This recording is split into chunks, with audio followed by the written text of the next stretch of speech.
The Samsung Galaxy S23 Ultra is a fantastic device, and it really set the tone for me when it came to Samsung's latest S line of phones, including the S23 Plus and this here Samsung Galaxy S23. Using the new Snapdragon 8 Gen 2 chip from Qualcomm, which brought a tremendous increase in performance and efficiency over the last year's 8 Gen 1, never mind Exynos 2200 that was found in last year's S22 outside of North America. One thing is for certain about my time spent with the Galaxy S23, and that is that we finally have a snappy, reliable, and performant little flagship on the Android side that makes other phones just kind of look like an afterthought. I have with me the Galaxy S23 with 8 gigs of RAM and 128 gigs of storage, so the base model of this device, and the color that I chose is lavender. But before we get into a little bit more about the phone, leave a like and sub to the channel, as well as listen to this quick message from our sponsor. Whether you're looking for a Father's Day gift or just a little something for yourself, the Ridge offers high quality and stylish minimal card holders that make the perfect choice for a loved one in your life. Ridge is making Father's Day easy this year with one of their biggest sales, so you can get your hands on one of many Ridge wallets that come in over 30 plus colors and styles, including carbon fiber,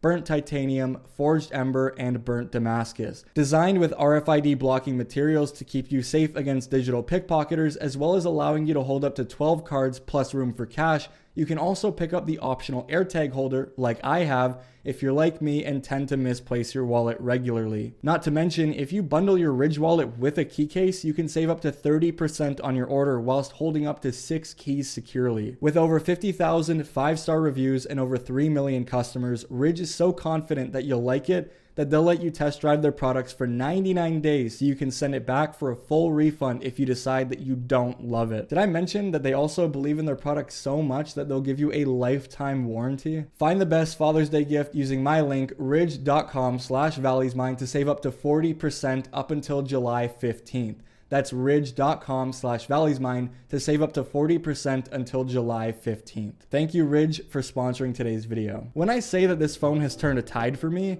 I mean it. There's something so special about how compact and light this phone is, and how much more accessible and useful it feels due to its size. Weighing in at 168 grams, this is by far the lightest smartphone that I've used in quite a while, and you can feel the difference dramatically.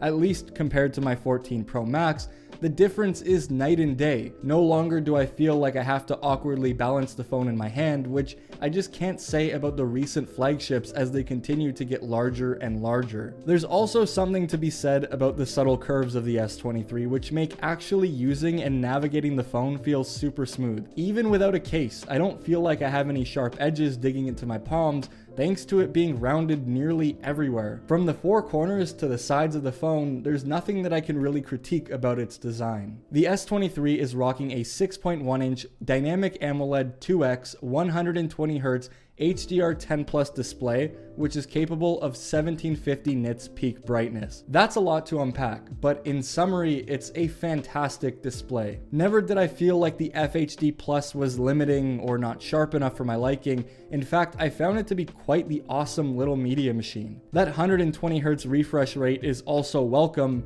although extremely common now in the smartphone industry except for Apple's base model offerings. It just means that everything you do, from interacting with the phone to playing games, is gonna be super smooth and responsive. I'm a huge fan of Samsung displays. They're super colorful, they're vivid, and they just make everything look amazing and really pop on the device. If there's anything though to criticize about the display for any power users, it would honestly just be that multitasking can be pretty cramped.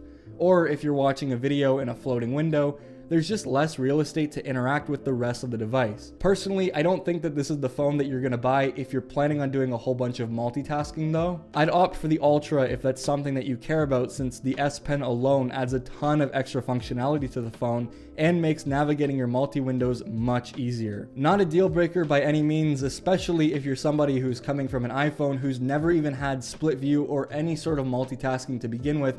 This is an incredible little device. Underneath the display, however, is an ultrasonic fingerprint scanner, and whilst it looks great and I don't have any issues with it, this is something that I hope to see changed in the future regarding Samsung's, as I'm a huge fan of the in-button sensors like we've seen on something like the Fold. Not that it doesn't work, I mean it actually works great, and truthfully I don't have any problems with the sensor itself. It's fast, it's been really reliable, but it does make choosing a screen protector a little more annoying, as some just may not be compatible with it or be pretty flaky. Though one benefit about the S23 over the S23 Ultra is that it doesn't have a curved display. I love curved displays, and I actually think that it just makes the phone look a lot better and feel a lot more premium, but when choosing a screen protector, it can be a real pain in the ass. I have actually used Whitestone Dome and other third-party protectors similar to it on the S23 Ultra.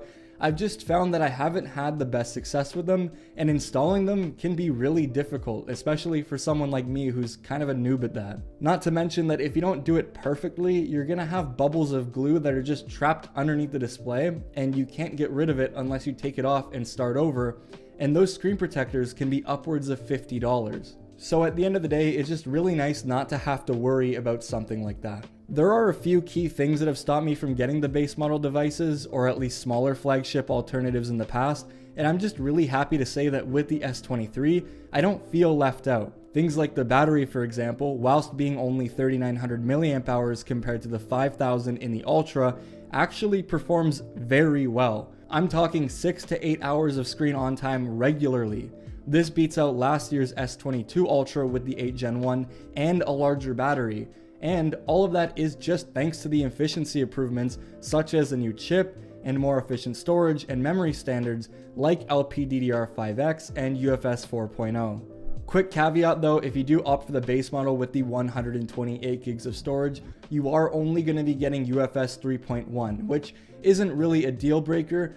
The storage is still really fast and responsive, and honestly, when it comes to efficiency and performance, I haven't really noticed a difference between that phone and the S23 Ultra. Another thing that I felt FOMO about when opting for these kinds of devices over the top-end flagships is the cameras, and with the S23 Ultra, we've had an amazing camera which just felt way too good to leave behind. Truthfully though, with this little guy, you're getting a 50 megapixel f1.8 main sensor that is fantastic. I always stress in these videos that I'm not a photographer, so don't let how I compose any of these shots deter you, but I promise you that this camera stack is a killer sweet spot. In total, there's 3 cameras, the 50 megapixel main sensor like I mentioned, a 10 megapixel f2.4 telephoto with 3 times optical zoom, and a 12 megapixel f2.2 ultra wide. This whole thing kind of reminds me of the Fold 4 in a way, where we weren't necessarily expecting the best of the best when it came to the cameras, but Samsung was able to deliver in a way that made us really pleased. Not to mention that on the S23 you actually do get the ability to shoot the full